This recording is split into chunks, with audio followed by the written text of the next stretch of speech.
Greetings. My name is the Revolutionary Matron, and my show is called The Learning Curve. I broadcast on a network called KWAZ Radio. There are other hosts on the network I'd like you to meet. Greetings, everyone. This is Koku from the Bitter Medicine Podcast, inviting you to tune in to the Bitter Medicine Podcast on KWAZ Radio. Peace, family. This is Oni, inviting you to listen to the Pro-Black Perspective, where black problems are addressed with black solutions. This is D Webb with the Harsh Reality Podcast, asking you to tune in where we tackle the news of the day that affects our community, only on KWAZ Radio. The views, thoughts, and opinions expressed here belong solely to the respondent, and they do not necessarily reflect any broadcast networks, affiliates, nor sponsors. The Learning Curve is a broadcast created for the benefit of my global community. Black is a consciousness. Content is being used for our commentary, research, criticism, education, scholarship, teaching, preaching, and news reporting. No copyright infringement is intended. I will make enunciation mistakes. I will give you my opinion about the information. And if you ever ask, I will send you my source. Greetings, everyone. Welcome, welcome, welcome. I am so glad you're here. Thanks for tuning in. I hope that you can hear me. Today, we'll be reading Chapter 5 of The Destruction of Black Civilization by Chancellor Williams, The Two That Carried On. One of the themes that he has continued to reinforce is the role of the tragic mulatto in our downfall and destruction. So we cannot look and think that we have the ability to turn away from these people that are half-breeds and think of them as brothers or equals, because they are resented. They resent the white power structure because they can't get into it, and they resent the black power structure because it's powerless. The Destruction of Black Civilization, Chapter 5, The Two That Carried On. From the early African viewpoint, there was nothing earth-shaking or extraordinary about the establishment of still another cult, the cult of Christian churches. The only unusual thing about the new cults of Christians was that while they disclaimed being of the Jewish faith, they worshipped the Jewish tribal God, the God of Israel. The Christians seemed to be expanding the role of a God who had been concerned only with the Jews as his chosen people to a God of the universe, the sun God.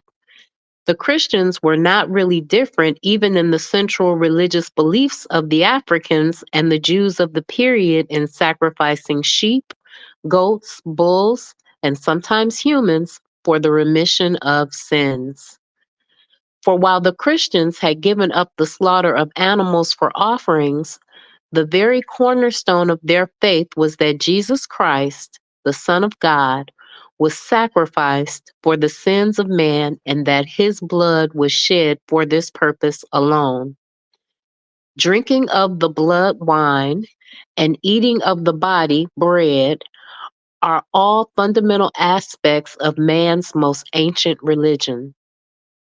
The spread of Christianity in the land below the First Cataract gained momentum after the destruction of Ethiopia as an empire and its world-famous capital, the city of Meroe. Such a decline and fall of a nation, empire, or civilization is never as short or as sudden as the date given for the event suggested. In this case, 350 AD. Many factors and forces operated over a long period of time before what can be called the Great Age of Black civilization came to a close. How the Black world was being adversely affected by both Asia and Europe may be better understood by a flashback to events following the end of Black rule over Egypt with the close of the 25th dynasty in 656 BC. The victorious Assyrians, you may recall, made Necho a king from Sais in Lower Egypt, the governor general supported by the Assyrian garrisons. This Necho was an Asian, but by the time the practice of calling all non-African residents Egyptians had been so firmly established that it had the weight of customary law, the Afro-Asians had failed to win the recognition as the only Egyptians. Whites of all nationalities, though a minority, were often the dominant groups ruling from their power base in Lower Egypt. Hence, the continuing crisis between the white Egyptians and now more populous colored Egyptians. The Black Egyptians no longer counted as a power group north of the First Cataract. Greetings, Oni. How you doing today? When the Assyrians were finally expelled during the 26th dynasty in 664 BC to 525 BC, the foundations for permanent white Asian rule in Egypt had been firmly laid. From this period on, the wars for the control of Egypt were primarily wars of whites against whites. You hear that? Wars were whites against whites fighting for power and control. The internal corruption, jockeying for position, compounded by the various partisan groups, reflected the weakness of the country in employing more and more foreign mercenary troops, especially Greeks. And we talked previously about how your military needs to be primarily people that look and think like you do. When you have a foreign military, that military can rise up against you at any time. These large incursions of Greeks and their allies formed the same kind of advanced base for a future Greek hegemony as did previous Asiatic peoples. That means the Greeks sat there and slowly, sexually and socially integrated themselves into power. The time was not yet, but it was the opportune time for the Persians to invade this much invaded land and begin a rule in 525 BC, which was to last 21 years. Since the administration of a conquered country by absentee kings is generally weak and open to revolt, the very long Persian rule in Egypt was doubtless due to an extraordinary line of strong kings and imperial administrators. Cambyses, Darius the Great, and Darius II. The end of Persian rule came to an end in 404 BC when the Egyptian Greeks joined with the Egyptian nationalists in a war of liberation. The victory was short-lived. The Egyptians were in power only 5 years before the rebellion and independence were broken, and Persian rule reestablished for another 64 years. Greetings, Sister Ra. I'm so glad you're here.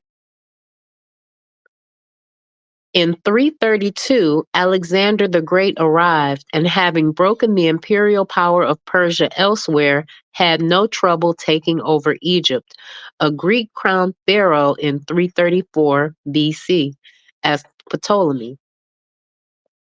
The Greeks ruled Egypt for almost 300 years before the expansion of the Roman Empire into Egypt ended their domination in 30 BC. This was our flashback point of departure. But before returning to the Ethiopian churches, the significance of what we have been reviewing as flashbacks should again be emphasized as a great issue. For we have been reviewing the last phase of the processes of Caucanization in Egypt. that there were so thoroughgoing that both the blacks and their history were erased from memory. The Jewish rule, 500 years, the Assyrian interludes, the Persians, 185 years, the Greeks, 274 years, the Romans, 700 years, the Arabs, 1,327 years. The long, long struggle to take from the blacks whatever they had of human worth, their land, and all their wealth therein, their bodies, their souls, and their minds, was a process of steady depersonalization and dehumanization. So, as you can see, there was a constant invasion going on. Endless migrations were happening because all of these different groups were initially neighbors and were they traded with them, and over time they decided to integrate themselves into the black power structure. And then once they were in that power structure, they personified, depersonalized, and dehumanized the black people that they used to do business with, because they're always envious of us. They always want to take what we have. Yet Greece and Rome, having made the exclusion of the blacks from Egypt permanent, appeared to have no conquest ambitions in the black country to the south, and Pax Romana checked the constant warfare between the two regions. The great wealth-producing trade with Ethiopia was promoted, and what appeared to be a general dente prevailed. Indeed, whoever held the seacoast, whether Asian, European, or Egyptian, controlled world trade and put Ethiopia in a state of economic dependence. No matter how vast the flow of goods was from the south, Egypt was the middleman with the greater control over both volume and prices. Both Greek and Roman rulers of Egypt left Ethiopia to play its own role, and we have seen what that role was during 1,000 years of unbroken progress directed from Meroe.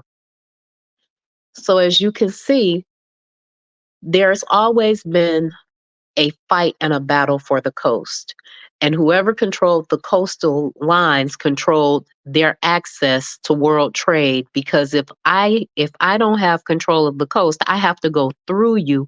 I have to go through a middleman in order to get my goods and services, my wares out of my country. And they still play that game to this very day. The Semitic storm from Axum.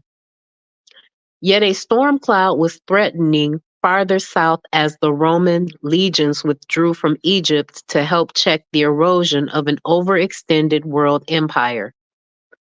We have noted that the Ethiopian Empire, at the height of its greatness, extended southward to Abyssinia, which is present-day Ethiopia, and further. That as time passed, the blacks were being hemmed in from almost all directions essential for survival. Now, for some centuries, Arabs and Jews, later called Solomonids, by most historians, had been swarming into this southern region, pushing through the middle in such a way that even in Abyssinia, the blacks were pressed southward, always southward. Egyptian history was repeating itself. The Asians and mulattoes held northern Abyssinia with the center of power in the strategic kingdom of Axum. From Axum, the Arabs prepared their forces for the destruction of a now weakening Ethiopian empire. The weakness, as usual, came from separatist movements struggling for power. It was the old-time factional fighting amongst leaders who felt they must rule or ruin, a drive so well known that it is needless to recount. But it was the situation for which the Aksumite Arabs and their colored and Jewish allies were waiting. In 350 AD, their armies destroyed Meroe, and an epoch in history ended. Ethiopia was now split into 3 major states. Now remember, all of Africa was Ethiopia at one point in time. You got to remember that. And it was split into 3 major states. Nobode, bordering Egypt at the first cataract. Makuria, the most powerful kingdom in the middle with its capital at Dongola. And Alwa, another strong state south of Makuria between Makuria and Axum. After the collapse of the Central Black Empire in the 4th century, the Christian churches spread more rapidly through the now independent kingdoms. And remember, independent kingdoms are how our enemies come in and integrate themselves into society because we're not standing together and we're joining with these outsiders. Even in the division of Ethiopia into smaller states, the process of ethnic transformation was obvious as it pressed southward from Egypt. Greek and Roman presence had been heavy and marked in Nobode. Since no one now questioned that Nobode or Nubia was Ethiopian, the mixed breed could not be called Egyptian, as was the previous case of the first cataract. The population in this kingdom bordering Caucasanized Egypt was now predominantly Afro-European and Afro-Asian. The problem was solved very neatly by calling the Red Noba the Africans were called Black. So they called the Afro-Asians and the Afro-Europeans Red Noba, and they called the Africans the Black Noba. The other 2 kingdoms were all Black and presented no classification problems. So only in the middle was this mixed race issue even an issue. Greetings, Forecast and Brother Bakari. I'm so glad you both are here. Thanks for coming in. The churches seem to be firmly rooted in Alwa and Makuria. Churches seem to be everywhere. There were several in every large town, one in just about every small village, some in rural areas away from villages, and churches scattered over large urban centers, along with those of greater splendor in the cathedral cities, the seats of bishops. White administration and control of African Christianity was assured by establishing the head of the church in Lower Egypt, the Patriarch of Alexandria, with power to appoint all bishops in Africa. The bishops appointed were always white or near white until token appointments of Blacks to lesser posts, such as deacons, had to be made following protests by Black church leaders. Supported by their kings. So these Black church leaders and their kings got together and said, this isn't right. Why do we have to bow down to a white power structure? But they had already set it up in their mind that they wanted the white and near white people at the top of the church structure at that time. And while the red men of Nobode were caught in the middle, they tended to identify with the Blacks of Makuria and Alwa. The split between the Western and Eastern churches over doctrine was reflected in the 3 Ethiopian kingdoms. This meant that the religious strife tended to alienate monophysite Nobode from the Orthodox Makuria. This competition for ascendancy may have had a great deal to do with the expansion of churches in Egypt and the former Ethiopian Empire in the south. The growth of states. These southern kingdoms also carried much on the old Ethiopian tradition of rapid reconstruction after deconstruction. Because remember, every time our civilizations were destroyed, we continued to try to rebuild as soon as it was possible our societies. And even in the most barbarous of cases where people had been living in the bush, they would come back together and have small vestiges or small remembrances of a higher civilization, and they wonder why. And it's because of the endless migrations fleeing from white and mulatto oppression. They continued the expansion of caravan routes for external trade across the Sahara to the Western Black world to offset the Egyptian seacoast monopoly. They replaced the vast temple building programs with equally vast church building programs, and they continued the development of iron industries and better equipped armies. Egyptian, Asian, Greek, and Roman influence was as marked on African institutions in Nobode as it was on the complexion of most of the people living in this fringe kingdom. Nobode, then, is a classic example of external influence on African institutions, just as it had been on Egypt. It was an influence that could be praised to high heaven as the eclectic process of civilization itself had not the Caucasians resorted to thefts and lies in their vain and ignoble attempts to preempt the whole field of human progress as being theirs and theirs alone. In the 4th century AD, the areas of Black power had been pushed out of Egypt down to where the kingdom of Makuria formed its borders with Nobode. Here, the concentration of Blacks began, just as though a southward movement of the race was a decree of providence. Here, once again, they took their stand. Here again, even in the lands which were officially Christian, Black battle lines had to be formed again for defense. The oxamite-colored Solomonids and Arabs had retired after the destruction of the Black Empire. The more immediate danger was still Egypt. This was true also from the viewpoint of Christendom. For white Egyptian control over the churches reflected the same policies that were to follow through the centuries in our own times. No church sponsored theological schools for training of African clergy, and that's still true to this day. We have different doctrines that will not allow Black people into their upper echelon of power. We still haven't had a Black pope. We haven't had a Black leader of the Protestant church.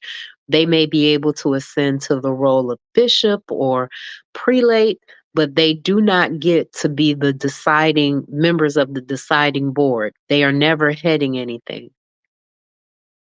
By thus preventing educational opportunities, they could always maintain that Blacks were simply not qualified for this or that high post. In religion, as in every other field, the system deliberately prevented qualification in order to declare the lack of qualification on the part of Blacks in all regions under white control or in all institutions, in this case the church, over which white power prevailed. There were situations, however, in which some Blacks overrode the obstacles to become bishops in either all Black or predominantly Black countries. In discussing mass migration from Egypt, I hope no one has forgotten the countless thousands of Blacks left behind, both in Upper and Lower Egypt. Not only then, they are present there today, but as a submerged group. That there were exceptions to this general status has also been emphasized. The people who accepted a slave or inferior status as their lot in the society were the kind Aristotle had in mind when he referred to men who were born to be slaves. On the other hand, those Blacks who migrated or fought to the death rather than accept slavery were those who were born to be free. The most important point missed by many quoting this most quoted passage from Aristotle is that there are those that were born to be free. Okay?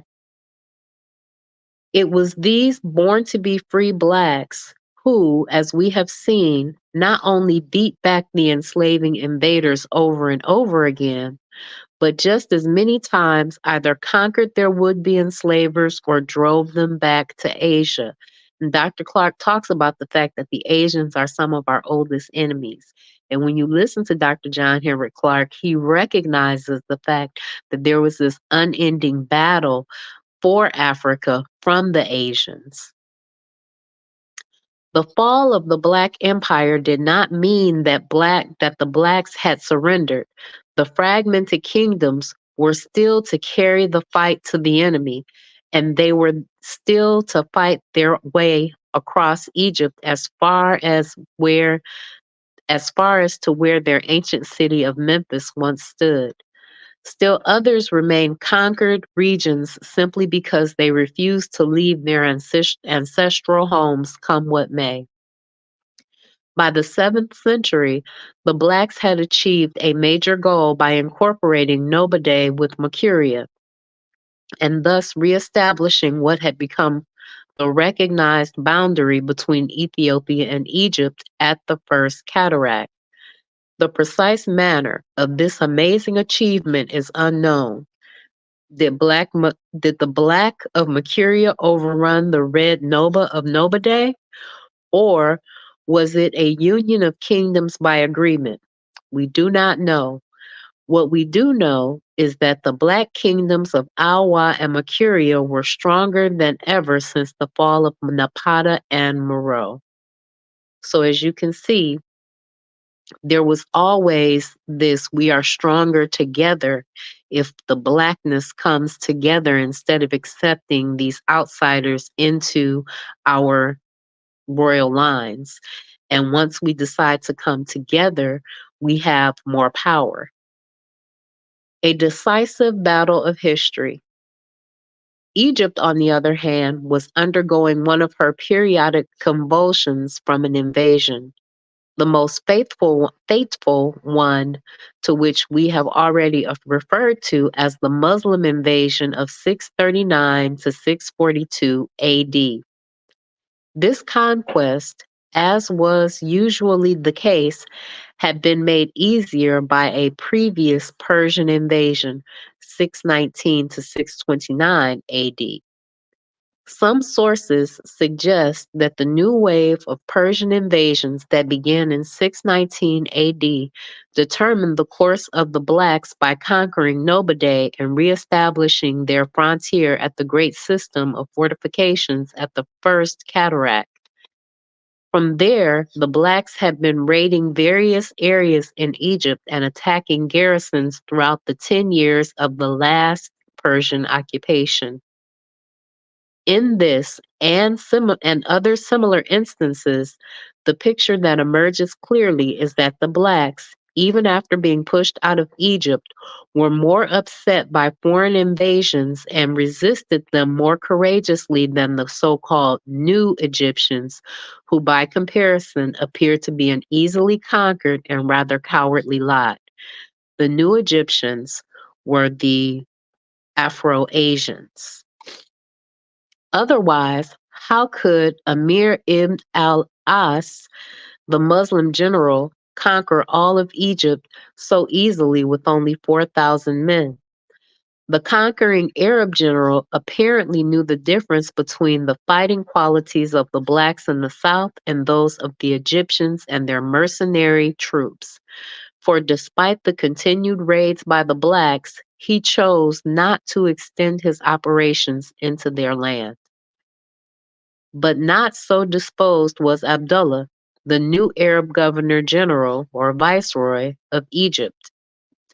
The year following the complete takeover by the Muslims in 643 AD, he decided to bring the whole heartland of the Blacks under Muslim control at once. He knew, however, that this would really be a war, not like the easy conquest of Egypt with an army of only 4,000 men. With a larger and better equipped army, the Arab expedition invaded the Black country with a confidence that was heightened by what appeared to be hasty and confused retreats by frightened warriors. This Ethiopian strategy of pretended fright and wild retreat was so well known in Egypt that it was difficult to understand how it could have been unknown to Abdullah and his generals. Or had this too, like everything else that was African, been blotted out from memory? If so, for once, they were going to pay dearly for ignoring an African invention. They were allowed to advance deeply into Black territory before 100,000 retreating and so-called frightened Blacks turned in frontal and flanking onslaughts that almost completely wiped out the entire Arab army. An Arab historian of the period felt compelled to admit that it was the most devastating defeat ever suffered by an Arab army. There were other eyewitness reports from the scene of the battle dealing with the remarkable training and dashing courage of the Black forces with the King of Marcuria in personal command. We are not a cowardly people. We may pretend to be frightened. We may appear to run, but when you are dealing with a true person that is resting in their Africanity, they are not afraid. They will sit there and lie in wait and suck you in and run in an attempt to bring you deeper into their territory. And then when you are in position, they turn and they slaughter you. And that's what happened during this battle. Those were the days when king meant leader. The leader led from the front and not from some hill high miles away from the fighting. This immediate presence of their leader in the midst of danger with them may have much to do with the courage and expertise of the African soldiers. The units that amazed the ancient world that memorable day between the first and second cataracts were the bow and arrow corps. Though these were so skillfully trained that they could aim their arrows at the eyes of the enemy and shoot with unbelievable accuracy. For reasons which by now must be obvious, this battle not only does not appear as one of the decisive battles of history in any of your history books, but it's not even mentioned. Yet it was in fact one of the decisive battles of the world. The defeat of the hitherto undefeated Arab forces was so disastrous that it took them 8 years to recover, reorganize, and regain the necessary courage to attack the Blacks again, and thereby avenge that awful defeat and near annihilation on the plains of Makuria in 643 AD. This African victory, furthermore, delayed the Arab conquest in the Black South and spurred the development of subsequent events in both of the southern kingdoms. In 651 AD, the Arab viceroy of Egypt decided that he had the unbeatable army might and was ready to avenge the disaster 8 years before and bring the Blacks to their knees in the process. The Arab generals proceeded boldly but cautiously in order to avoid the traps and surprise tactics of the Black generals, which arrogance probably caused them to ignore before. Yet the same African strategy was used. They were allowed to invade the Nubadian state in depth with only token opposition. Hell broke loose only when they crossed the former Marcurian border before the union of the two kingdoms and headed for the capital of Dongola. However, the Arabs captured it and destroyed all of the principal public buildings, including the great cathedral. They had brought along huge catapults for the express purpose of razing all brick and stone edifices that were the pride and glory of Black civilization. With the fall of their capital city, the seat of government, the Blacks were expected to surrender. But King Calidosos, the African leader, and his generals had no thought about surrendering or any doubt that they could defeat the Arabs again. The spirit of their decisive victory over the Arabs in 643 AD still fired the black armies. The king drew from his burning capital only to regroup and plan strategies for a no-surrender war. As the fighting continued with increased fury on both sides, it became clear to the Arab generals that victory over the blacks would never be won on the field of battle. Again, their previous defeat by the blacks was still playing a determining role in Arab-African relations.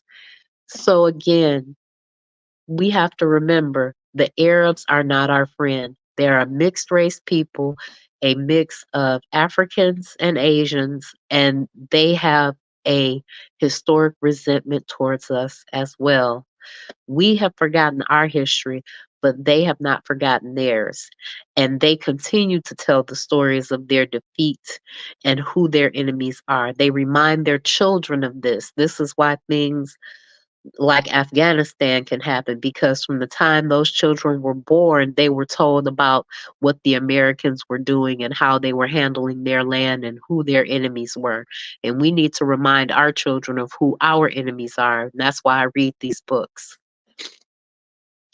The armistice was declared and a treaty of peace was signed by the now undefeated equals, Abdullah for the Muslim Egypt and Caledosos for the Christian kingdoms of Ethiopia, Mercuria and Caledosos for the Christian kingdoms of Ethiopia, Mercuria and Alwa. The Arabs had in fact lost the war. For with careful, trained, and overwhelming forces filled with vengeance for the previous disaster, they were still unable to defeat the blacks and bring their country under Muslim control. The historic significance is twofold. The psychological effects of being defeated with the blacks twice on broad national fronts caused the Arabs to adopt a peaceful relationship with these countries that lasted 600 years. And two, the treaty included provisions that were the basis for the expansion of slavery and the peaceful, so-called peaceful, conquest of the Sudan. Goals which could not be achieved directly on the battlefield were to be achieved indirectly by Arab traders and Muslim missionary brotherhoods. And we're going to speak a bit about missionaries. You have to remember that missionaries are not just bringing a good word. Missionaries are not coming to teach you about God. You have a relationship with God and you know God. Missionaries are coming to colonize you. They are coming to bring you their books and their doctrine and their ideas and ideology, espousing brotherhood, so that you are not on guard and aware of what it is that they are actually trying to do, which is they are trying to integrate into the power structure of your society and take over. And at this time, they were trying to spread slavery. So you have to remember that missionaries are not your friend. They are coming on a mission, but the mission is not to spread the good news. The mission is to enslave you. And they will do it with whatever books they have. In a previous discussion, I wondered out loud whether the Black race is lacking one quality that seems to distinguish Caucasians and explain the reason of their long domination on Earth. Their deep concern about their posterity, the future role and welfare of white offspring to the farthest generation. Their plans and policies for today's world are often based on expected outcomes centuries hence. The Blacks as a race, on the other hand, have been so split up and preoccupied with current problems that they seem to have lost this deep concern about the future of their descendants. This matter calls for serious reflection, particularly on the parts of Blacks in their relations with long-range planning whites. For from the earliest times, and in almost every period of history, we find the whites carefully developing plans for future results which none expect to see realized in their lifetime. So again, white people make plans for their great, great, great, great, great grandchildren. We can't plan past tomorrow. Do you even have the food that you're going to cook in 2 days in your refrigerator? I know a bunch of Black people that shop for their groceries day by day. I think that's the craziest thing in the world. If you just started planning out what you're going to eat for the next week or 2 weeks, that would be a discipline creating activity so that you could begin to plan for your children and your children's children and their children. So whites make plans that they don't ever expect to see realized in their lifetime. They wrote books and they wrote ideas down that they knew they would not live to see come to fruition. What are we doing about that? What are we doing differently?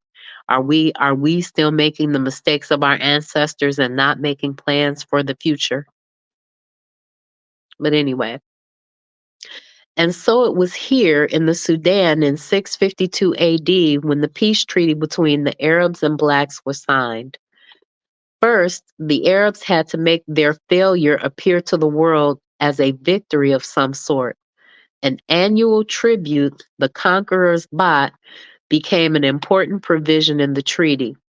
The terms called for an annual delivery of 360 slaves near the frontier and 40 extra slaves as a gift to the Egyptian viceroy.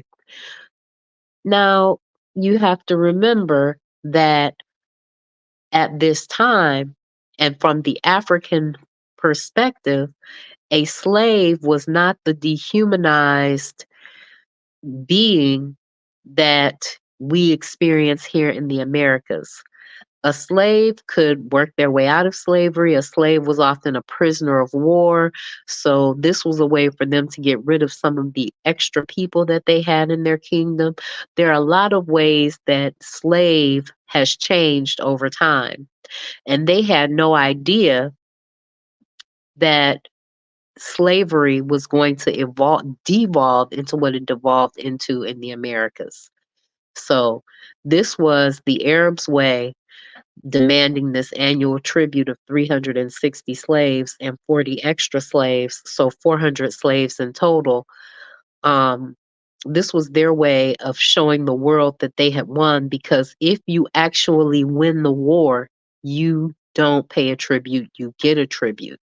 But that wasn't a part of the African invention at that time. That wasn't a part of our zeitgeist. In order to induce the Ethiopians to accept what at first appeared to be a tribute, in fact, the Arab leaders presented it as a treaty of trade and commerce, agreeing to pay in exchange wheat, barley, and wine at a value in excess of the gifts by the Africans. So see how they did that? They wanted people, excuse me, you see how they did that? They wanted people, but in exchange for those people, they got consumable goods. That wasn't a good deal, because people are way more valuable, even if you give me excess wheat, barley, and wine. Those are all things I'm going to eat and crap out. But people have an intrinsic value, and people can make more people. You can't make more wine from wine. More important than this, however, was the provision for building a great mosque in the restored Dongola and allowing Arab traders in only as traders, not settlers. Since it was a treaty between equals, quote unquote, the provisions of the treaty were reciprocal. Black traders could operate in Egypt and have a church on the same terms. Even if the Africans had not known that the Arabs in Egypt were busily converting churches and temples into Muslim mosques, there would be still no occasion for the building of a church for their traders in Egypt. They had no long-range plans for the eventual control of Egypt through the trade and religion routes. But the Arabs did have such a plan for the eventual conquest of the Sudan through mosques and traders. The Caucasians, unable to conquer the blacks directly, were contented when they had set in motion the process of gradual infiltration and expansion that would eventuate in victory, even though it would take 600 years. The forecast says they usually send the missionaries in first. Exactly. The pro-Black perspective says the Arabs are going to use those people against the Africans. Exactly. And it took them 600 years to use those people against the Africans. But again, kingdoms are destroyed by social and sexual integration. Because if I'm spending money with you, it ain't nothing for me to decide one day I want to date your daughter or your son. And for our kids to grow up in a world where they think it's okay to intermingle with these people because you've been doing business with these people this whole time. And they have a mosque here and they have a store down the street and they come and go and I see them all the time. So kingdoms are destroyed through social and sexual integration. I am saying that the Blacks seem to not only have lost their grand vision of the future, but also what should have been the unforgettable lessons of their past. The pattern of Caucasian conquest had been cut out and made clear through 37 centuries of their history. After they had allowed the Asians first to infiltrate and then to overrun all Lower Egypt, the Blacks drew a firm boundary line between the two lands beyond which the whites were not allowed to settle. Those were the days when the Africans were not so trusting that they were unable to perceive that the Caucasians were eternally restless until they were unable, those were the days when the Africans were not so trusting that they were unable to perceive that the Caucasians were eternally restless unless they were the masters in every situation whatsoever. They were therefore barred from settlement in Black Upper Egypt until Narmer and Menez united the Upper and Lower Egypts. If there was ever a Pyrrhic victory in history, it could not have been more disastrous than that of Menez over the Asians in 3100 BC for the decline of Black civilization, not only in Egypt but throughout Africa, can be traced to that period despite all of its monumental achievements afterwards. Sister Ross says, assimilated by the aliens, overstand. Exactly. You have to understand that you are assimilated and that assimilation is a form of death. Assimilation will destroy your history. Assimilation and integration are problems for Black people because you are not allowed to hold on to any of your history. You have to either take on the history of the person that you assimilate or integrate into, or you have to create a new history. And we are at the point where if we're not deciding to create a new history for ourselves and go back and take the history of our forefathers, we will be destroyed. The termites of its destruction, slow but steady, had been let in under the laudable dream of Black-white brotherhood. The long, drawn-out process of penetration and eventual domination was both visible and invisible. Yet from these tiny footholds, the Asian population grew and grew until the Blacks were not only outnumbered by Asians, but overwhelmed by them. Substantially, the same scheme was followed in every Black city, town, and village throughout Egypt. The record of 5,000 years that ended with the European conquest of the whole continent in the 19th century shows that every African state remained relatively secure and independent as long as it maintained a strict policy of excluding foreigners from settlement within its borders. You have to remember, letting them settle near you is the first step or the first phase of their planned domination. Because when they come to settle near you or settle inside your borders, they're planning for domination. They have their eyes on the Pharaoh's daughter. They're looking to socially and sexually integrate. We're not learning from it.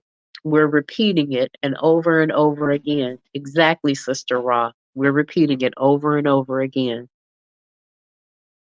That same record makes clear that wherever this policy was abandoned and whites were admitted under any pretext whatsoever, the eventual doom of that state was certain.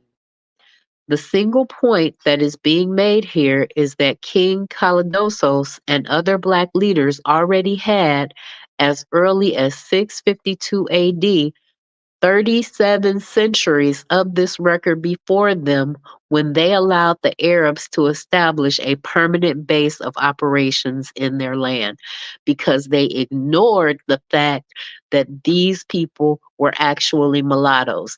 This is why you have to be a purist when it comes to being Black. As Brother Bakari says, buy Black, think Black, be Black. Everything else will take care of itself. Because if these people did not think that they had some type of kinship with these people, then they would have been able to hold the line and say, no, you can't settle here. You can't have a mosque in this town. Maybe we can trade with you, but you are not us and we are not you.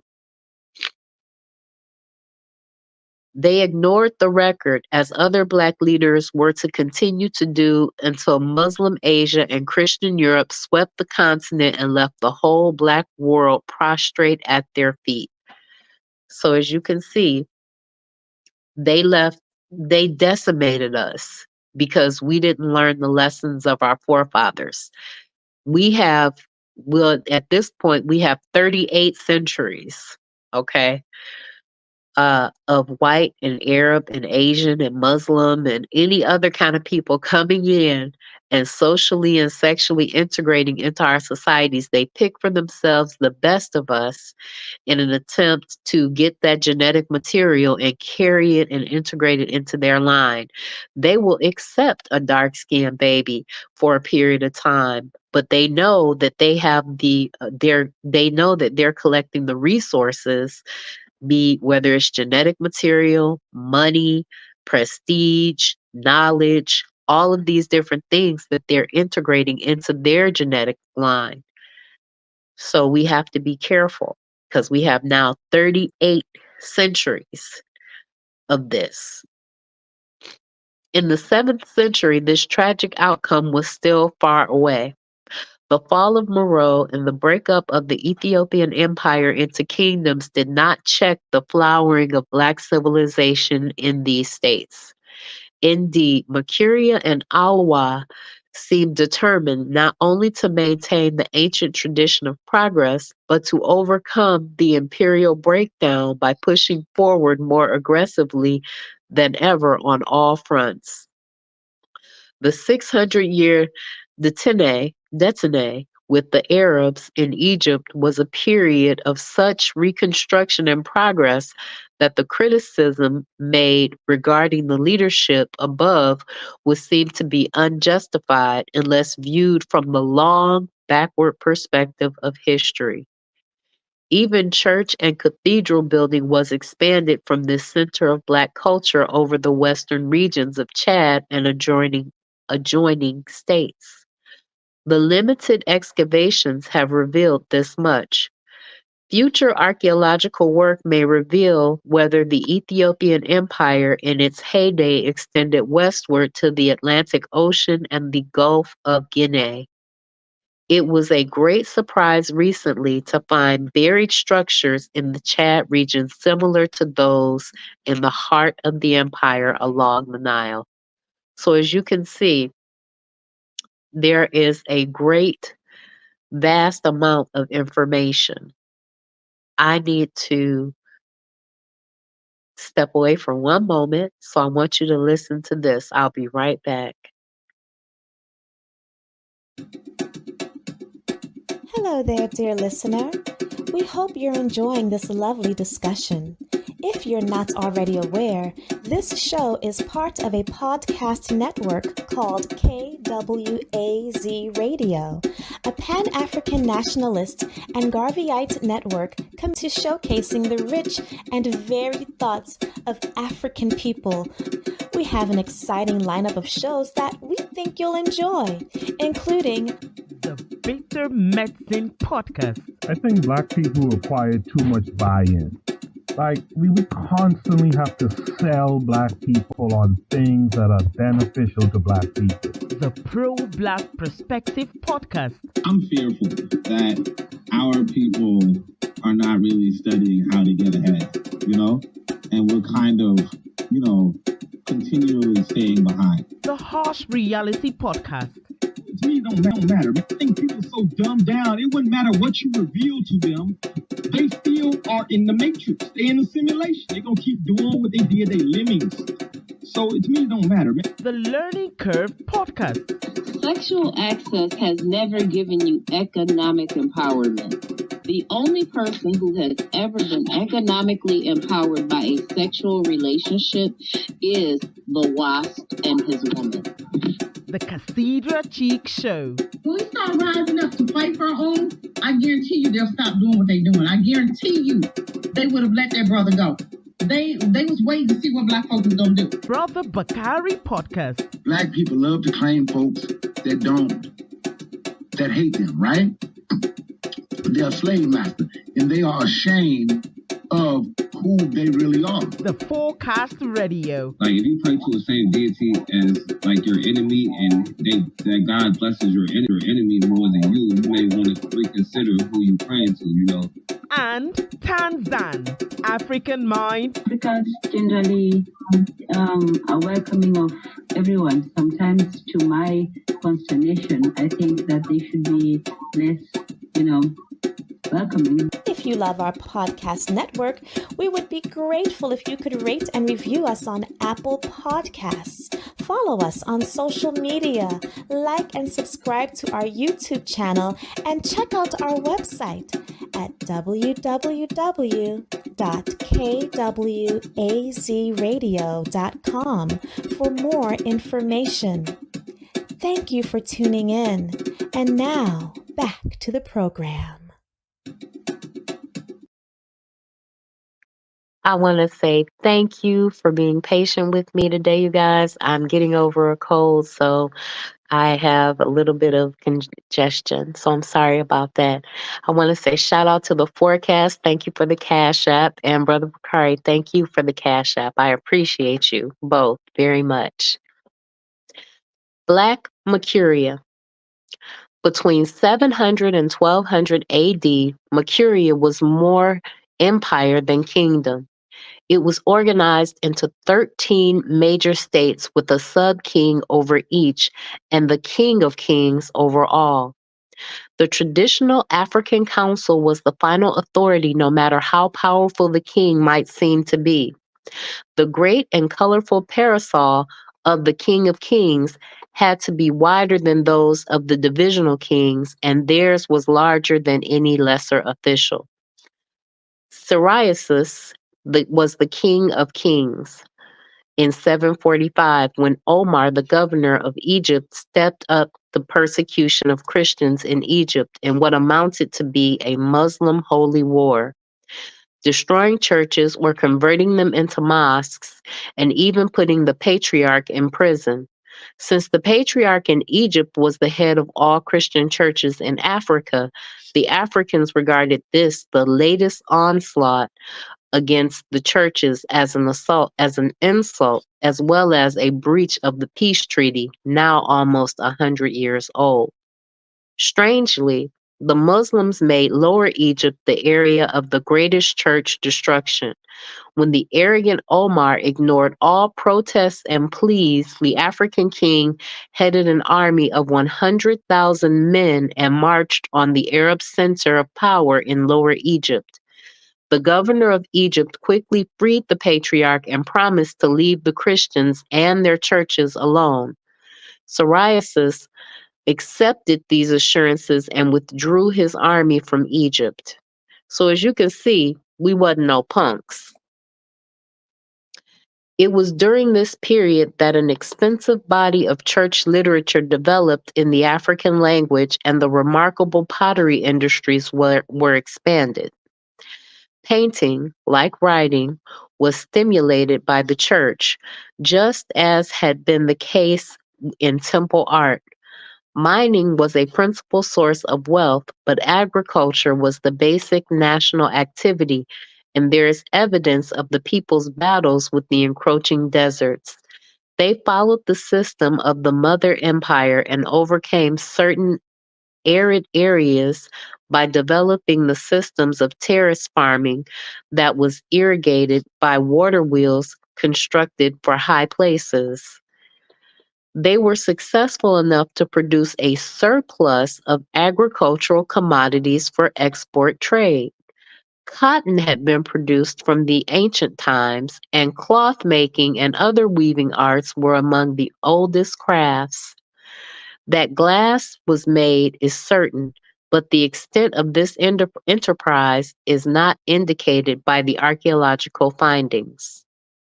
The reports of Arab scholars on the cities of the blacks during these early centuries are significant for two important reasons. The first is that, like the European explorers or so-called geographers and others referred to earlier, they were not concerned with writing African history, and nothing could have been farther from their intentions than glorifying the achievement of the blacks.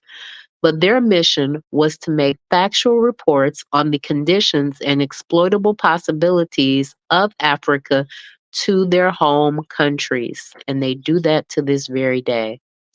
Such reports would be the basis for future penetration, exploitation, and conquest. The second highly significant fact about the accounts of Abu Salil ibn Salim and other scholars between the 7th and 15th century AD is that, unlike the case of Egypt, none questioned either the greatness or the origin of this Black civilization.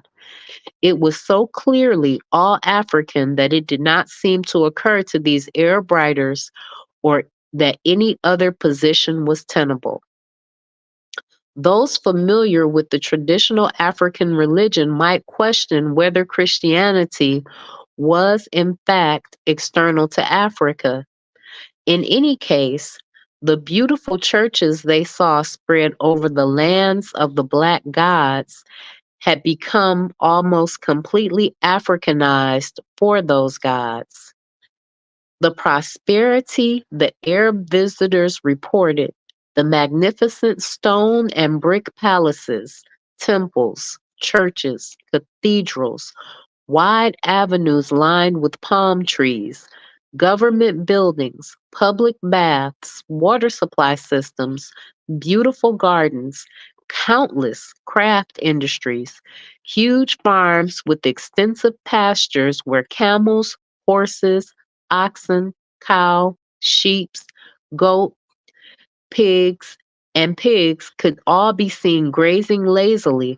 All this was reported as messages with an unwritten message. Such is this Black paradise. Brothers of Islam, come. So what he's saying here is that they wrote about the splendor and glory and magnificence of the land. They wrote about all of the fat of the land, and they were telling their Islamic brothers to come because, again, they were allowed to settle inside the land and not be reduced to traders.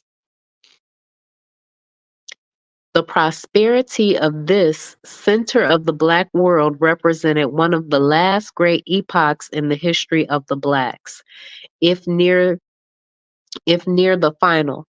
It was also one of their finest hours on the stage of human progress. Here, the measure of a people's genius could be taken without speculation. Here, the message of who blacks were was wrought in stone and iron for the succeeding generations of blacks who were to lose their very identity in the blood and tears of unbroken oppression. The Arab scholars were properly amazed at a way of life so superior to their own homeland. It was something to be amazed about, for there were not only public baths, but public latrines, drainage, and central water systems.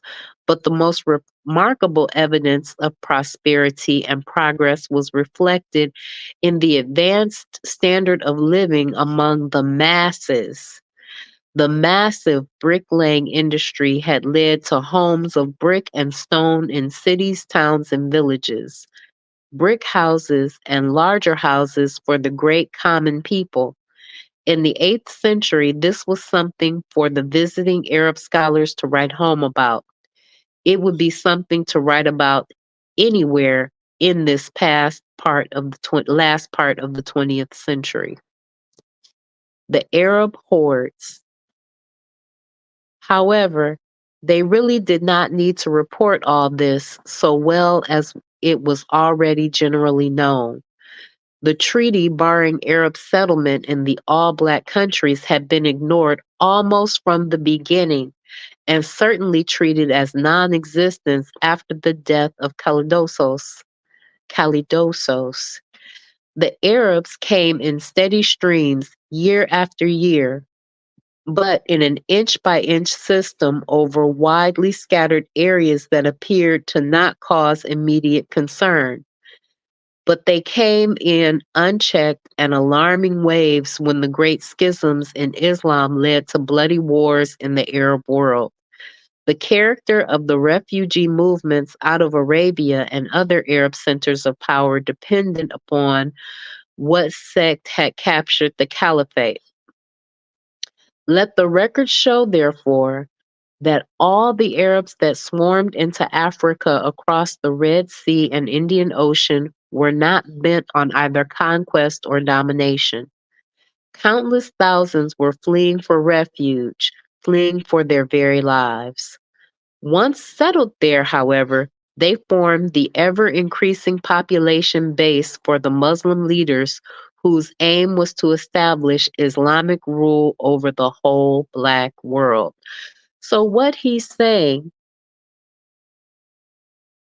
if you listen to what he's saying is that unfortunately, the mass of people were fleeing from their own oppression, seeking refuge, if you will, but that they had leaders that were in position that wanted to see domination, Islamic domination and rule over the whole Black world.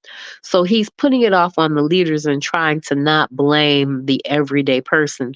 But the leaders would not have the power that they have without the everyday person helping them.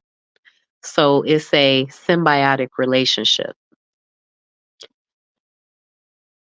They were to follow the Christian strategy of concentrating on the conversion of African kings and leaders in the belief that as the king goes, so goes the nation, a theory that did not work in Africa, except in a superficial way for expediency. However, the Black kings were already dropping their African names for Christian names, the first step towards self-effacement. So what he's saying there is that one of the first things these Black kings did was they wanted a Christian name, and they walked away from good, strong African names. And this was a part of their self-effacement or debasement, them taking away their Africanity. So as early as the 9th century or 831 AD, King Zechariah, alarmed at great incursions of Arabs into the Sudan, sent a delegation headed by his nephew, who was heir to the throne, to the Caliph at Baghdad, asking that the Treaty of 652 be respected and Arab migrations halted. This meant that a weak black king now held the destiny of the race in his hands, that he was so naive as to suppose that the caliph would stop the Arab hordes, even if he desired to do so, was itself a sign of incompetence. The highest ranking of the 13 kings under the King of Kings was the Eparch of Pharis, Lord of the Mountain. He was the commander of the frontier forces at the Egyptian border, and his special mission was to bar Arab migration and settlement in the land of the blacks. Only the limited number of traders were permitted to pass, and the time limit for their stay was fixed. The Eparch, therefore, had indeed been the most important official next to the King of Kings, for he was directly responsible for the security and independence of the nation. Under strong kings and strong eparchs, the mission was carried out, and Arab incursions southward were checked. That was now long ago. The Arabs had been passing the Lord of the Mountain and his garrisons for so many decades that by the 9th century, Arabic was generally spoken below the First Cataract. So as you can see, if they come into your country unchecked, they will continue to send their hordes into your country. They will continue to invade your people. And that's what happened at this time. And once they have an opportunity to become the dominant language, which is why you have so many places fighting for a language of their own, then they know that they have a strong foothold in your country because, again, social and sexual integration is how kingdoms are destroyed. You establish a language for commerce and trade, and that's fine, but you must still hold on to and be educated in the language of your forefathers. How slavery came to be confined to blacks alone. In the latter part of the 13th century, David, king of Makuria, seeing no other way to forestall Arab occupation of his country, stepped up his raids in Upper Egypt. The raids were easier to carry out because of the chaos that followed the triumphs of the Mamelukes in Egypt. But in 1272, the blacks, in what I have attacked as the pattern of their own self-destruction, made the first major step to that end. The usual impatience of heirs to the throne soon enough found full expression in Shakanandu, the king's nephew. He hastened to the Sultan of Egypt to secure an alliance and plan an invasion of his country that would assure his ascendancy to the throne. The Sultan had every reason to grasp this wonderful opportunity handed to him through the blacks themselves. So he wasn't patient, he wanted power, and he went to go make an alliance with a foreigner to go against his uncle. Not only would he be able to even scores with them, but he would also be able to create conditions for Mameluke hegemony over their land. Moreover, the African king had not only been raiding Egypt with impunity, but he had denounced the Treaty of 652 and refused to pay the Baht. And the Baht was that 400 slaves tribute to the Arabs. Sultan Baibars, therefore, did not hesitate. He organized a strong invading expedition with Shakandu and at its head and entered the Black Land. The struggle was long and bitter, as the Sultan's strategy in using his army, along with Shakandu's own followers, made it appear to be a civil war between blacks. In the end, the Sultan won through the black heir to the throne and allowed him to be crowned as his protege. The dismemberment of the black kingdoms in the Sudan had begun. Now a rival tribute was exacted and almost doubled without any pretense of being an agreement of mutual exchange. The tribute exacted was harsh, and the blacks were promised nothing. The kingdom was then divided into two parts, the Sultan taking the northern region for his personal fief or his personal debt. Muslim rule now extended over Egypt and into Sudan. The pattern was set that was to continue into our times and probably beyond. The Arabs in the northern Sudan, while the blacks were pressured into smaller and smaller areas in the southern Sudan. Once again, learning nothing from even just yesterday, the black leadership paved the way for further Arab advances into their country. Mauritania problems. We won't get into it right now, but Mauritania problems. The black leadership's struggle for personal power and, above all, their personal security and welfare precluded their concern for the welfare and future of their people. They were quite willing and ready to welcome the Arabs and to surrender their people to them in exchange for so-called high office and limited consideration. The days of the black immortals seem to have passed forever. Mental pygmies again occupied the throne once held by Menez, Pianki, Shabaka, and Calidosos. In 1304, still another self-seeking black leader journeyed to Cairo to have himself crowned as the servant king of the blacks by the Sultan al-Nasir. Again, another self-serving, self-seeking black leader wanted to have himself crowned as the servant king to the king that was in Egypt. The Sultan sent an expedition to Dongola, a task now easier than before, and his new servant was crowned as King Amai. It should be noted here that the Mameluke rulers' effective power was confined to Lower Egypt and that independent Arab tribes, of which Bani Khans were the most powerful, held all Upper Egypt. They were nominally the sultans. In order to put an end to the endless coups and counter-coups among blacks, the decision was reached to overwhelm the South with united armies from both Upper and Lower Egypt and step up the Islamatization of the blacks, putting Muslim kings on the throne.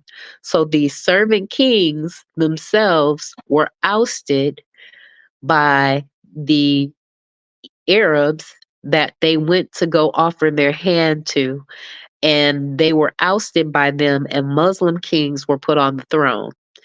Greetings, you got ripped off. I'm so glad you're here. Thanks for stopping by and tuning in. In 1316 AD, the objectives were realized when Dongola was again raised for the 5th time in Kirimbles.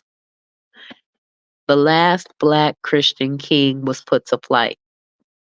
A black Muslim, Abdullah, was made king temporarily while awaiting the pleasure not of the Sudan Sultan, but of the powerful chief Khans Adawa of the Bani Khans Arab tribe. So again, these small tribal kings that had retained their own individual power in the Arab world were replacing the Christian kings. His pleasure was to put the black Muslim king to death and to assume the kingship over the blacks himself. Over the blacks? This statement is misleading. This was no longer the land of the blacks. White and colored Arabs now constituted the majority. Mauritania problems. I want you to remember that. Mauritania problems. White and colored Arabs. Without this population base, the triumph of the Arabs in the Sudan could not have happened.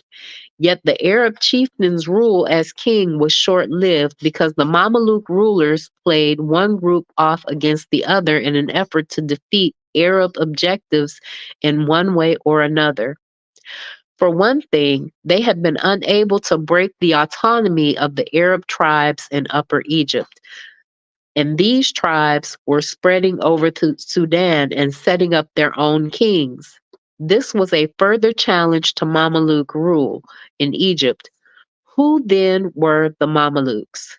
The Mamelukes were the whites who had been enslaved by the Arabs in their wild and amazing sweep of their desert homeland to conquer all adjacent countries and establish a world empire with a speed that shocked the world.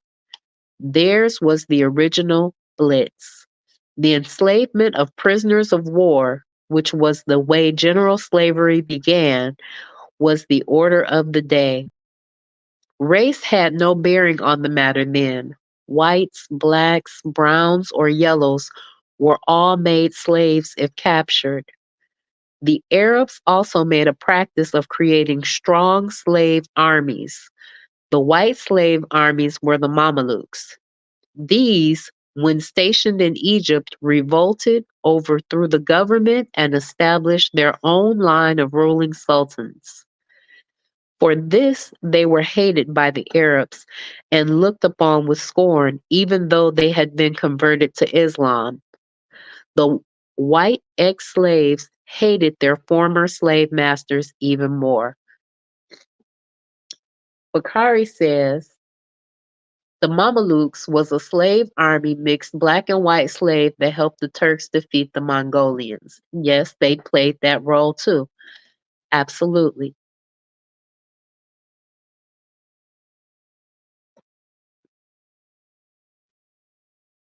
And You Got Ripped Off says, the African Family Bible, Ancestor Chancellor Williams told us the problem. Many still won't listen. Exactly. We're not listening, but we have to keep talking the solution so that we can go on and move forward towards the final solution, the one that we know works. This white slave revolt and its historical significance are underplayed, yet its impact was such that it influenced the course of modern history and black-white relations. The effect of that revolt on the black world was tragic. For the murderous onslaughts of the white slaves against their erstwhile masters so shocked the white world that the general enslavement of whites ended forever. On this, the record is clear. White slavery ended after the Mameluke Rebellion. Thereafter, Black Africa became the exclusive hunting ground for slaves, a situation made easy by the developments outlined in this work. All the theories of inherent Black inferiority stemmed from an urgently felt need to justify the success in confining slavery to the African race. The answer to the riddle of the centuries can be traced right here, for the great change in human history when only Blacks were enslaved led to the general degradation of a whole people. The way was now open and easy for all the relevant branches of science and scholarship to proclaim theories of inherent inferiority of Blacks. Far worse than this, since Black populations were everywhere under white control, they could actually be forced into inferiority by a dehumanizing program silently structured in all institutions and phases of white national life. The Blacks were the immediate victims of those diseases born of poverty and unplanned deprivation. Undernourished and diseased mothers carried and brought babies into the world who were both physically and mentally handicapped even before birth. The Mameluke Sultan sent another expedition in 1323 to put the African king, Karimbes, on the throne, again after his brother himself deposed the Arab king only to die a few days later. The coups and counter-coups still seem to be endless and not at all the presupposed political phenomenon characteristically confined to the Blacks. Therefore, as soon as the Mamluk forces withdrew from the south, Khans al-Dawala returned, overthrew Karimbis a second time, and became king again. Another strong Arab tribe, the Gahaya, had been pouring into the Sudan in such great waves that they rapidly became the dominant Arab group below the Second Cataract. The kingdom known to history as Makuria was no more. It was the kingdom that, together with its more southern neighbor, battled to maintain and expand the glorious civilization of the motherland for another 1,000 years after the fall of the imperial city of Meroe. That was why it was close to the 15th century before Ibn Khaldun or anyone else could report that Guyana Arabs were the complete masters of the land of the blacks from the First Cataract to the highlands of Abyssinia. The history of Black Egypt had been repeated in the Black South. The coming of the Caucasian, whether from Asia or Europe, or whether in the name of peace, trade, and integrated society, or in the name of Allah of the Arabs, or the God and Jesus Christ of the Jews and Christians. No matter under what pretext they came, it meant the destruction of the highly advanced civilization of the blacks and their total degradation as a people. Sister Ross says, teach the youth the real truth always. They surely put the real work in and destroy the aliens. The youth will show them that not to kill or be killed when them have not know who the enemies are because the parents are not teaching them the real truths. Overstand. Exactly. And the same ethnic phenomenon that accelerated the process of racial disintegration in Egypt also operated in the Sudan. This was, simply stated, the widespread sexual activities on the part of Arab men and Black slave girls, the outcome of which was a new breed of Afro-Arabs, the same sexual process that produced Egyptians as a nationality group, neither Asian nor African. In the Sudan, Arabization and Islamization had yet another outcome.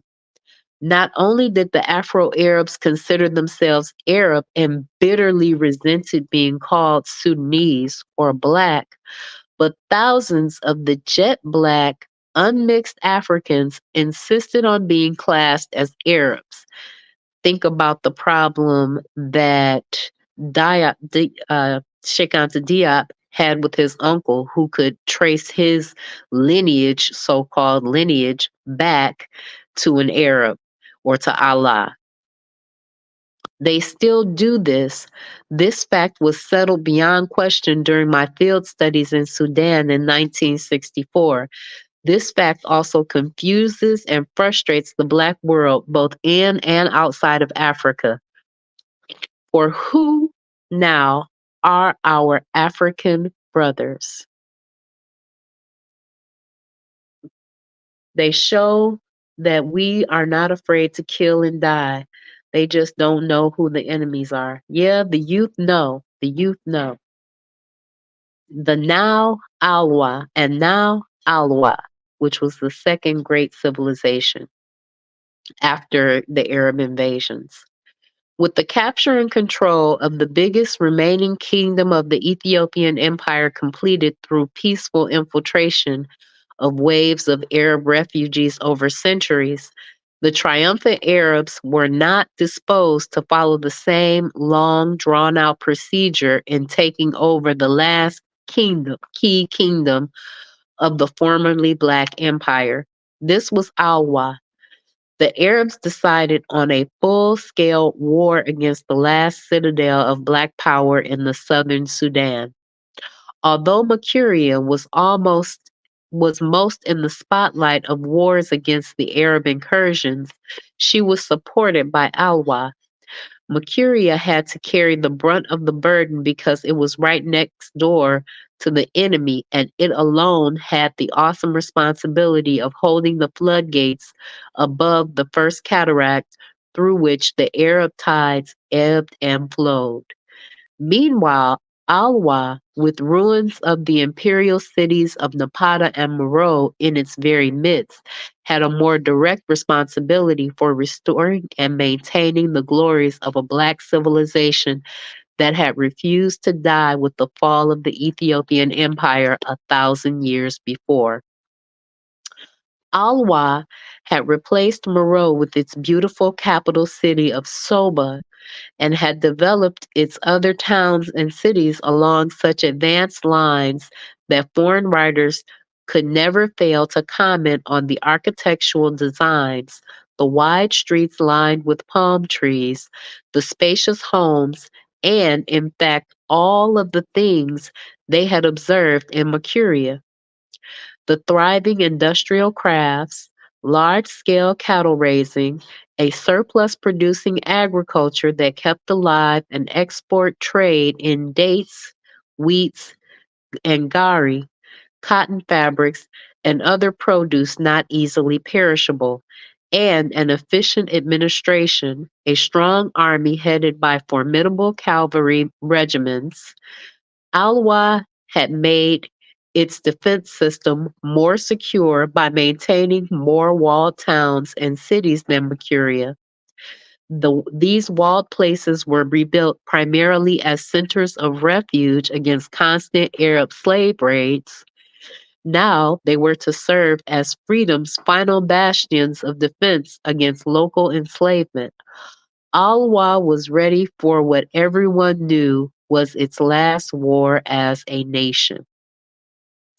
For the Arabs had formed a great confederation of its feuding tribes. These, while perpetually at war among themselves, could always be counted on to unite quickly against non-Arab and non-Muslim peoples.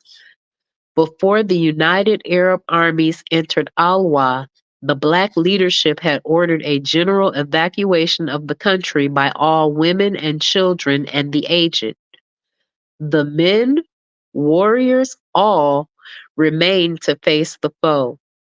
It is not known whether the traditional Black Women Army Corps existed in Alwa.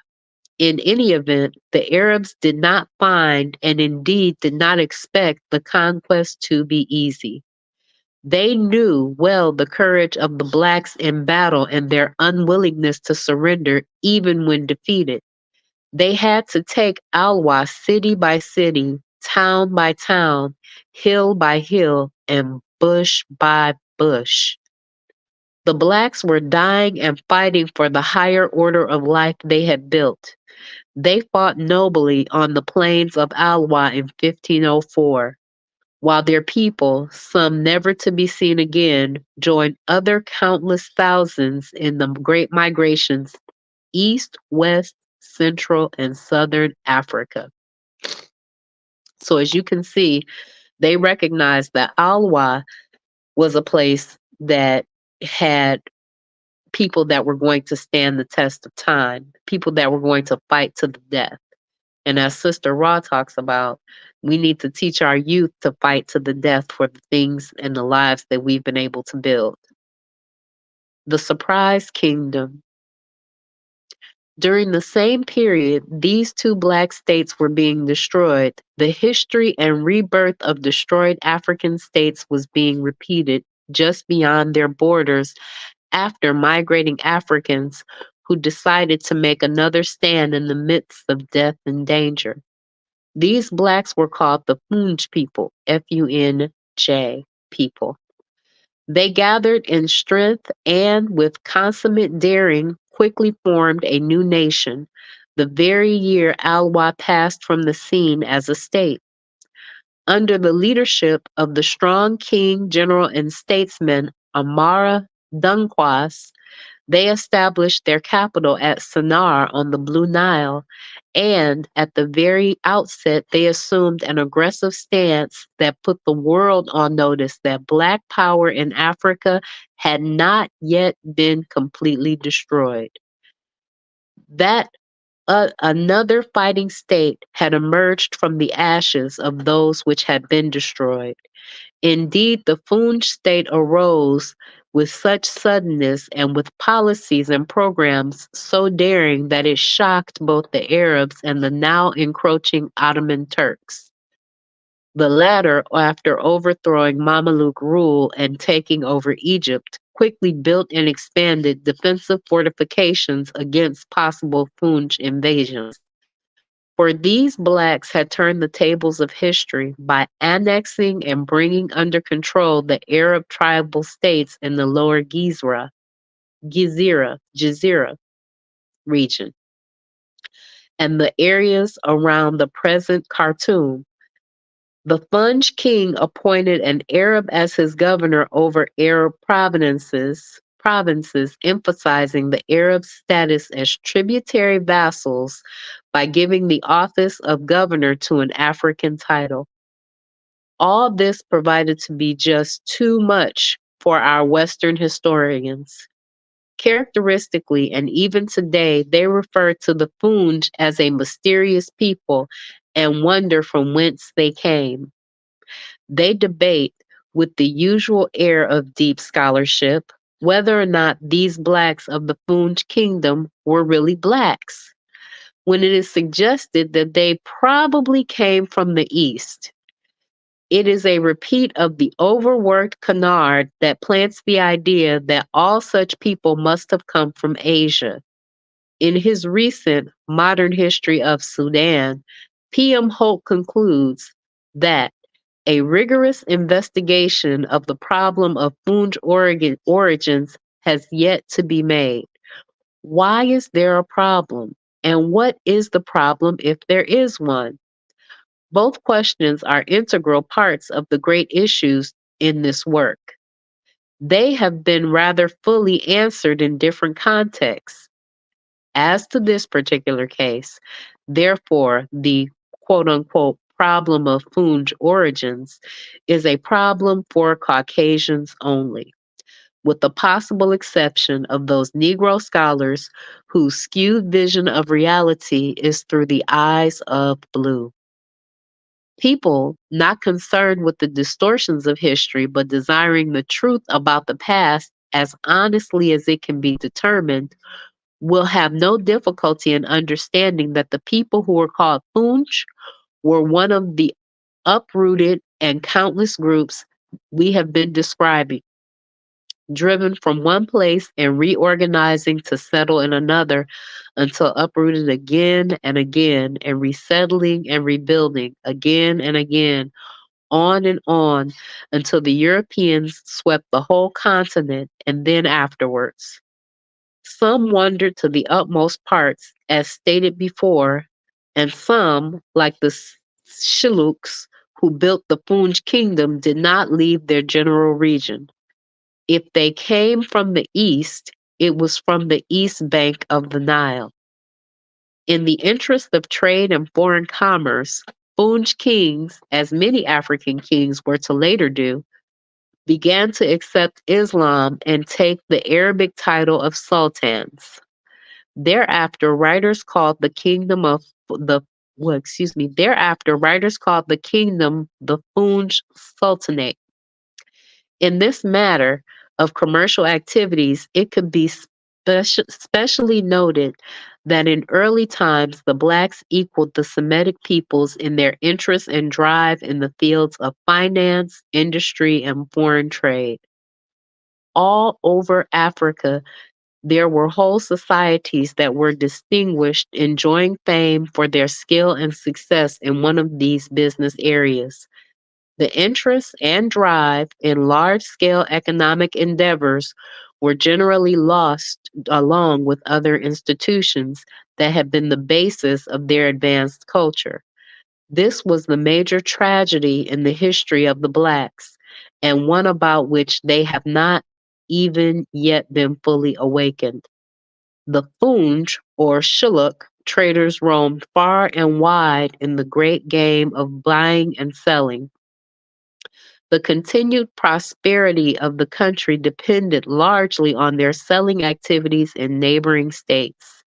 In Egypt and over the all-important caravan trade routes to distant lands. This trade was the forceful stimulus that kept the people at home, busy and happy, producing the necessary surplus in agriculture, mining, and in the craft industries of various kinds. Having become Muslims, if only in name, the Funj merchants were readily received everywhere in the increasing Islamicized world in Africa and Asia. The fact that they came from a proud and warlike state may have had more to do with the deference shown them than the fact of them being Muslims. Non-Muslim Makuria and Alwa had a most flourishing trade with the Muslim world.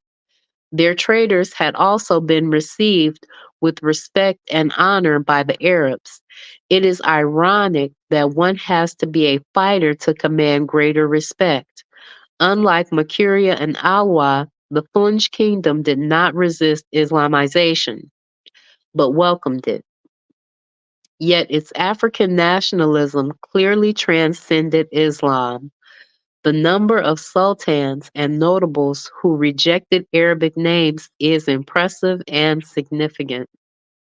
Their open-door policies, however, were to speed up the pace of Arabization, not only in the Funj kingdom, but all over the Sudan. And as Arabization spread among the blacks, so did slavery and slave raiding. The Arabs' insatiable and perpetual demands for slaves had long since changed slavery from an institution that signaled a military victory by the number of captured prisoners to an institution that provoked warfare expressly for the enslavement of men, women, and children, for sale and resale. Human beings had now openly become very profitable articles of trade, and the slave dealers had found shorter routes to quick riches. The Funj, like many other black states then and since, found added wealth in the slave trade and a new reason for waging war on their neighbors for quote-unquote prisoners of war to further the trade. Today, it is difficult to find even a small region that does not have a history of intertribal conflicts stemming directly from the one group's raiding another for slaves, or attempting to either conquer another group, annex it, or enslave the whole society that was overrun. The Funj then become just another example of a role played by the blacks that not only guaranteed their own damnation, but also made their reunification for nationhood or anything else a most difficult undertaking. The difficulty becomes impossible for a solution when, as soon as the yoke of white oppression has been removed, the descendants of former black oppressors come forth as the rightful rulers as before, just as though nothing at all had happened to change the overlord status of their proud slave-selling ancestors. So it makes a complicated situation when you really think about it, because unfortunately what has happened is just as soon as they break off the yoke of white domination because they raided each other for slaves to sell to the white man or to give tribute to the white Arabs in the past, then these other black misleaders come forward and say, well, now it's our turn to lead. And they were the ones that turned their back on them in the first place. The Funj kingdom, because of its Muslim shield and war-making machine, survived as a black state in what otherwise would have been an impossible environment for 300 years. These centuries were characterized by all the ups and downs, internal power struggles, coups and counter-coups that beset other states. Sometimes an Arab dynasty ruled, sometimes an Afro-Arab line, and at other times, most often, it was a Black dynasty, or what the Arabs called the Hamaji. The end came at the beginning of the 19th century when the Ottoman Turks began their reign of terror in the Sudan at the seizure of Sennar by Muhammad Ali, the same Muhammad Ali who was the greatest murderer of Blacks that ever set foot on the African continent. His massacre of men, women, and children was on such a scale that even the white world protested. A brief summary of the history of the three Black states we have mentioned would be much longer than what we have said about in Mauritania, Marcuria, Alwa, and Funj. Recounting the details of their history was not intended. Rather, a case study approach is being used as announced in the preview. You Got Ripped Off says facts, Muhammad Ali. Yes, that Muhammad Ali, but not the Muhammad Ali, the boxer, but Muhammad Ali. Yes. Each of the states represents additional concrete documentation of the positions I have taken, often in what might appear to be overly generalized declarations. In each case, beginning with Egypt, the main focus was on the significant data of history of the Black people and not on the great masses of equally interesting details. In a few more states will be presented as further illustrations of all that is being said in connection with the history of the African people. We started in the heartland of the race, where its history clearly extends from the Sudan over Egypt. The antiquity of Black civilization, the amazing heights it reached before recorded history, the early problems of Asian invasions, amalgamation, and the new breed, the colored Egyptians, Caucasian penetration into royal lineages, the increasing pressures on the Blacks and their southward migrations, the Afro-Asian wars, the blackout of Black history in Egypt, the long drawn-out process of Caucasianization of Egypt as it was de-Africanized, the withdrawal of the Ethiopian border to the First Cataract, the concentration of Blacks below that line, the confusion of Black history through the confusion of names, color, and dynasties, integration and amalgamation as brotherhood myths, the great Black migrations, the splitting up of states and languages, and their role in the decline of Black African civilization. All of these historical factors were set forth before the final collapse of the Ethiopian Empire in the 4th century AD. Before we began an analysis of the 3 children states that were born after their imperial mother passed, bequeathing them her own deathless spirit to carry on. The main characters of the history of the Blacks are reflected in those states, building an advanced system of life, then having it destroyed, building again, destruction again, migration and rebuilding somewhere else, only to be sought out and destroyed again, moving, always moving, rebuilding and moving again and again and again, countless thousands giving up the struggle as utterly hopeless. Internal strife increased as external pressures and threats to existence increased. And every man for himself philosophy replacing that eternal brotherhood in some societies. Through it all, new states forming even during the most destructive centuries when death seemed to be a rider on every stream and passing breeze. New states trying to restore, yet once again, their lost civilization, their written languages, their forgotten arts and sciences, the organization and study of their oral history that had come down unbroken in its main outlines from generation to generation, to the chance to remain in one area long enough to live under an African constitutional system that is unrivaled by that of any people. These efforts were still being pushed in every region of the African continent long after the undermining operation had been set in motion to pave the way for conquest by Europe. The Africans were still rebuilding their own civilization when that of Asia and Europe was imposed. So as you can see, there is that was a quick outline of some of the things that have happened in African civilization. And unfortunately, the unending migrations, the continued backstabbing, the people that decided that they would rather partner with the Ottoman, Arabic, and Asian invaders to plot and to come against their African brethren because they couldn't wait for power, were all factors in the destruction of Black civilization. Brother Bakari says that Ali was a leader for the attention for the Ottoman Turks. Yes, he was. Yes, he was.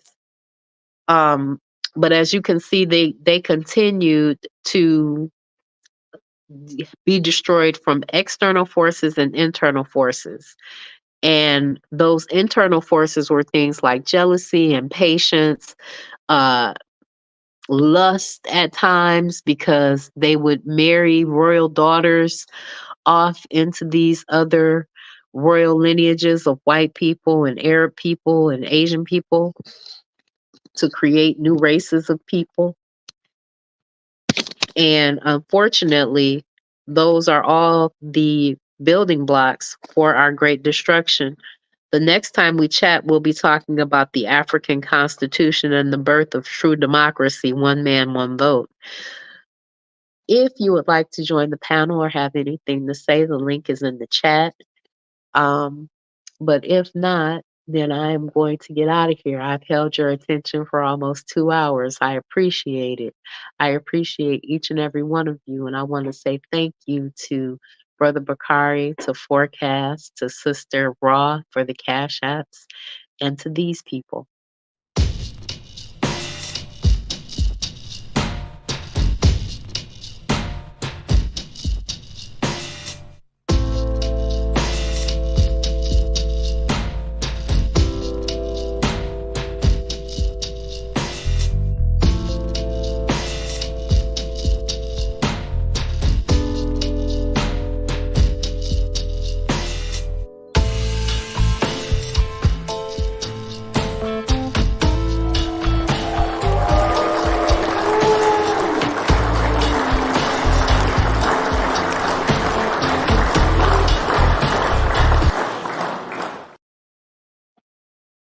Thank you all for coming. Thank you. You got ripped off. Thank you, Brother Bakari. Thank you, Sister Raw. Thank you, Pro Black Perspective. And thank you, Forecast. And thank you to the listeners that dropped in that didn't make a comment.